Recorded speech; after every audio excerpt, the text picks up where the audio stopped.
Introduction. In this video, we will use City Multi-Outdoor Unit PUCY series with the indoor unit ceiling concealed type, which installs in MCP Training Center building. The outdoor unit is installed on the rooftop, and indoor units are installed in each room for individual operation, depends on the activity. Please kindly concern for installation procedure from this video to improve your best quality of installation, commissioning and operation of Misterbushi Electric Air Conditioner City Multi VRF System.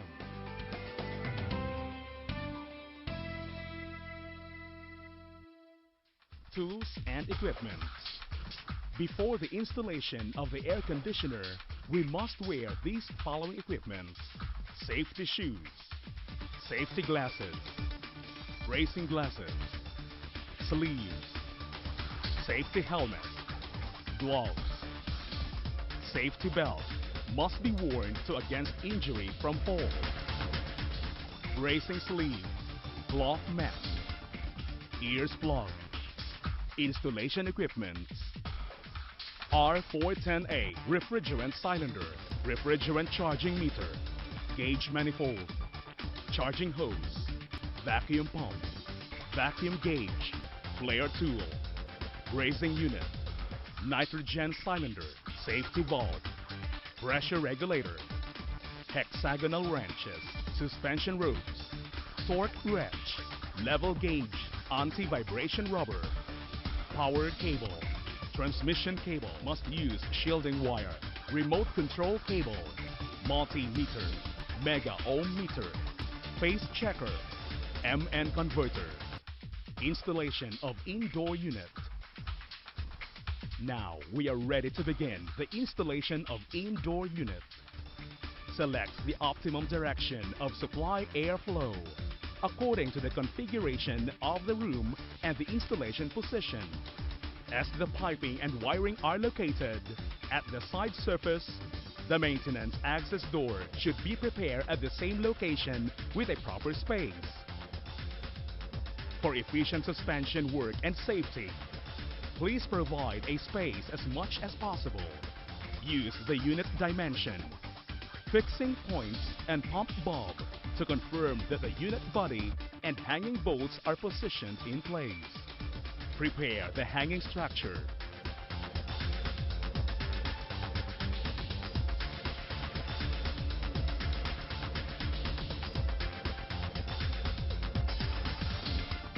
Bringing the indoor unit to installation site.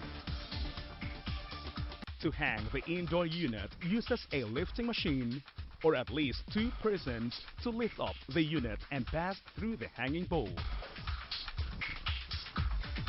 Confirm the unit position and fixing the hanging bolt. Use a level gauge to check that the indoor unit is in horizontal position. Finally, ensure that the nuts are tightened to fix the hanging bolts. Duct work. In connecting duct, insert canvas duct between unit and duct.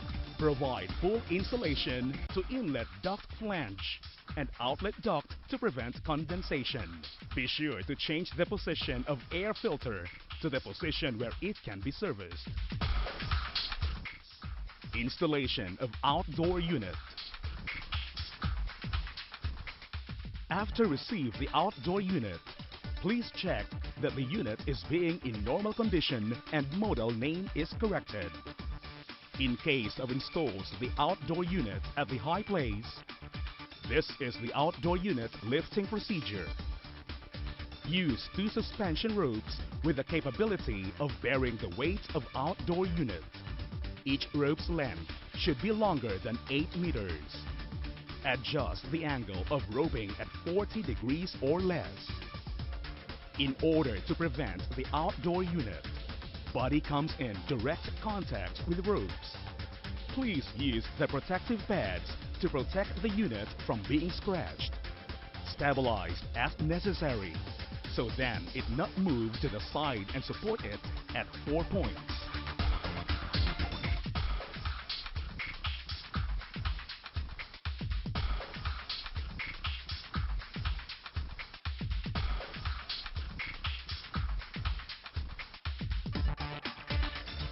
Use concrete base or angle bracket as the foundation of the outdoor unit.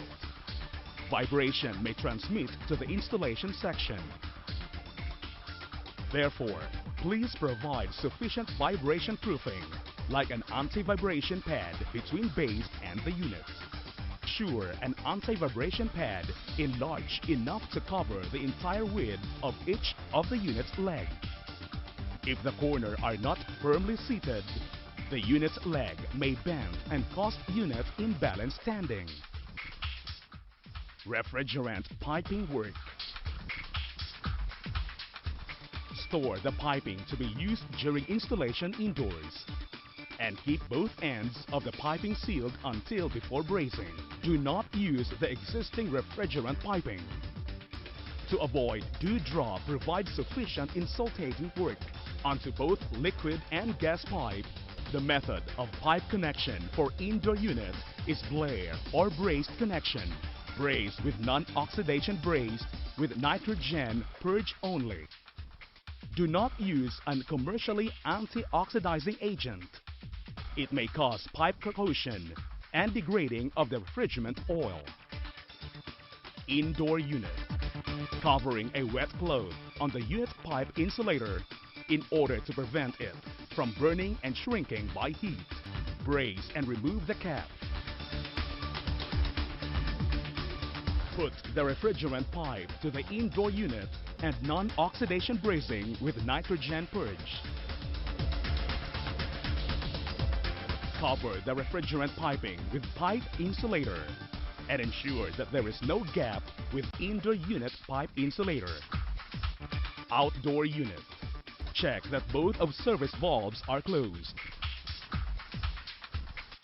After released gas from the pinch connecting pipe, place a wet cloth on the service valve before heating up and brace section to keep the valve temperature no exceed 120 degrees Celsius. Heat the brace section and remove the pinch connecting pipes.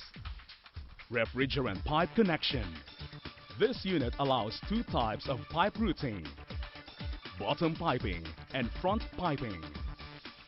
Check the liquid and gas piping dimension before connecting the refrigerant pipe.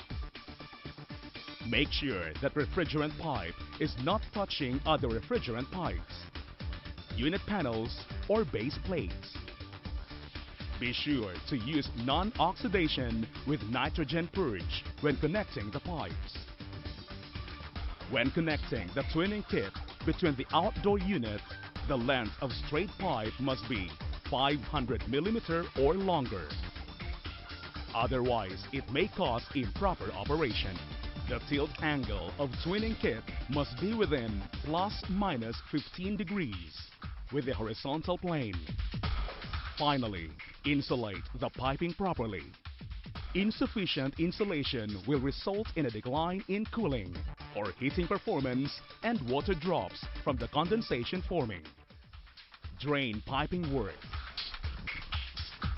Use a hard vinyl chloride pipe outer diameter 32 mm for drain piping. Put the 9 mm or more thickness cover onto drain piping and install the drain piping on metal support. Never provide any air vent pipe, odor trap, or irregularity on the way.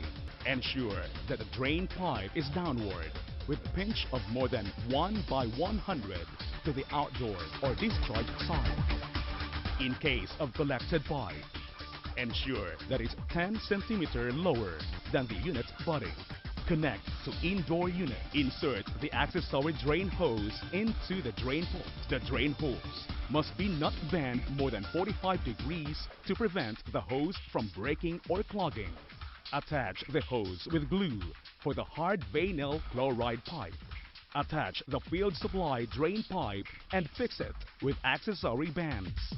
In order to make sure that drain-up mechanism operates normally for discharge and that there is no leakage from the connection, please perform before sealing work is done. Perform insulation work on the PVC drain pipe and on the socket including elbows. Wiring works. Before starting the wiring work, Check that the power supply must be turned off. Install the conduit tube directly through knock-out holes. Thread the power supply cable through the rubber bushing on the left side. Ensure that OC and OS are wired individually. Connect the power supply and earth cable to the terminal block and hold in a place respectively with a cable strap. Secure the rubber bushing with a supplied band. Make sure the cable is not coming out. Make sure again that there are no loose ends on the connection and attach the cover onto the terminal block. Transmission cable. Thread the shield transmission cable through the rubber bushing on the right side. Be sure never connect commercial power supply to the terminal block of transmission cable. Connect the indoor-outdoor shield transmission cable to the terminal block TB3. In case of multiple outdoor units are connected, or using system controller daisy chain terminal block TB7 transmission cable on all outdoor units. Secure the rubber bushing with supplied band and make sure the cable is not coming out. When taking the conduit tube out from the bottom parts of the unit, caulk around the tube opening to prevent water penetration. Indoor unit. Remove the electric box cover. Thread the shield transmission cable through the knock-out hole on the right side. Some cable above the ceiling may be bitten by rat. Use metal conduit or flexible conduit for protect the cable. Connect the indoor-outdoor shield transmission cable to terminal TB5. The S on terminal block TB5 is a shielding cable connection. If multiple indoor units are connected in the same refrigerant system, daisy chain terminal block TB5 all indoor unit. Power supply cable. Thread the power supply cable through the knock-out hole on the left side. Do not insert the power supply cable and transmission cable in the same conduit. Connect the power supply cable to power supply terminal block. For MA remote controller, connect the remote controller cable to terminal block TB15. For ME or MNet remote controller, connect the remote controller cable to M1 and M2 on terminal block TB5.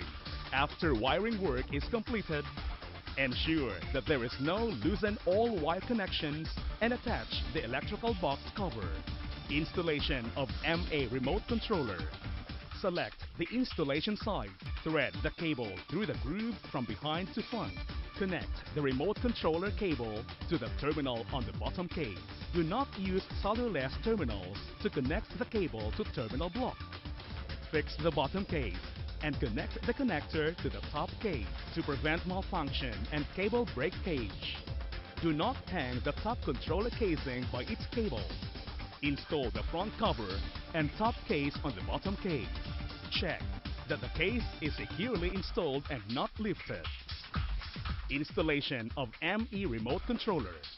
ME remote controller has similar installation procedure like a MA remote controller with some restrictions.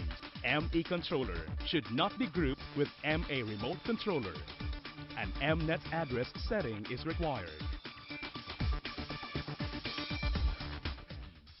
Setting of MNet addresses. The address number for indoor units including lost name is 01 to 50. The address number for outdoor units is 51 to 100. The address number for main MNet remote controller is 101 to 150 and 151 to 200 for sub. The address number for main MNet remote controller is 000 or 201 to 250. Setting on indoor unit. If the address number of indoor unit is 03, remain SW12, which will use when over 10 address number at 0 and match switch SW11 with 3. Setting for outdoor unit. If the address number of outdoor unit is 53, match SWU2 at 5 and match SWU1 at 3. Setting of MNet remote controller. If the address number of MNet remote controller is 103, match address switch X10 at 0, address switch X1 at 3. Test run and commissioning. In order to confirm the system is working normally, the test run and commissioning is required. Before starting the test run, check the standard test run procedure, necessary tools, and planning the working schedule. Airtight test. In order to make sure that the refrigerant piping of the system has no leakage from the connection, the airtight test must be done before evacuation and additional charge of refrigerant. Perform with the valves of the outdoor unit closed and pressurize the connection piping and the indoor unit from the service pot provided on the valve of the outdoor unit. Always pressurize from both the liquid pipe and gas pipe service pots. Using nitrogen gas pressurizes to design pressure 4.15 megapascal or 600 psi. Do not use a flammable gas or oxygen, as the pressurization gas, it may catch fire or explode. After pressurizing, allow it to stand for about 1 day.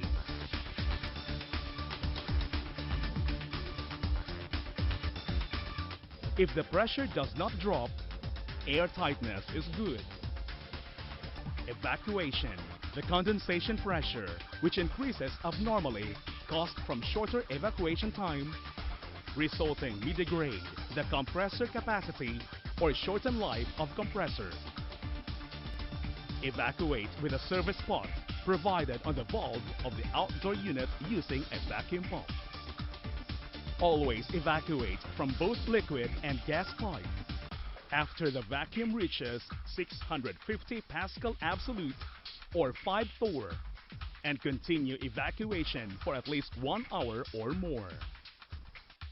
Then stop the vacuum pump and leave it for 1 hour. Ensure the degree of vacuum has not increased. However, the system manifold gauge should not be used to measure vacuum. A micron gauge must be used at all the times. Finally, seal in with the liquid refrigerant through the liquid pipe and adjust the gas piping. Obtain an appropriate amount of the refrigerant during operation. Refrigerant additional charge will be required on site. Since the refrigerant used with R410A, it must be charged with liquid state. Consequently, when charging refrigerant from a cylinder, if the cylinder does not have a slip-on tube, charge the liquid refrigerant by turning the cylinder upside down.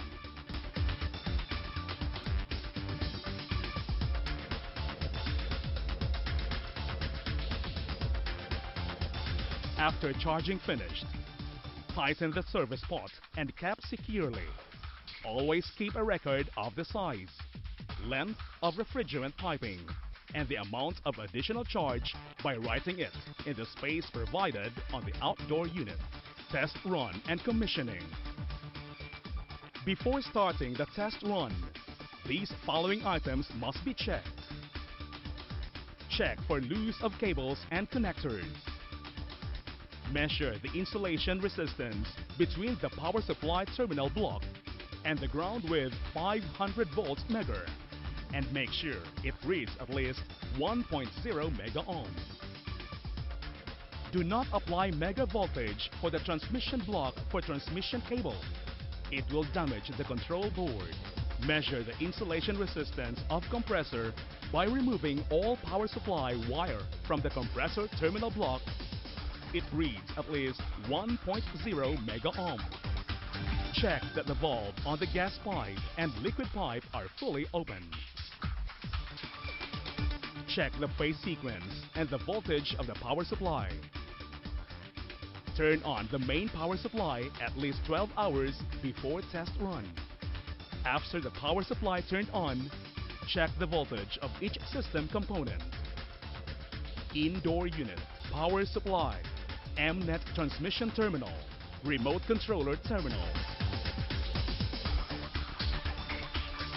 Outdoor unit, power supply, between line to neutral,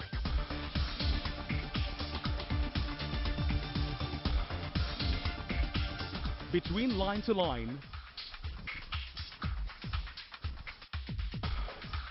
transmission terminal TB3 and TB7. The City multi-system can perform test run by outdoor unit dip switch, remote controller, or maintenance tool software. Finally checking and saving the system operation data by using maintenance tool computer software via MN converter.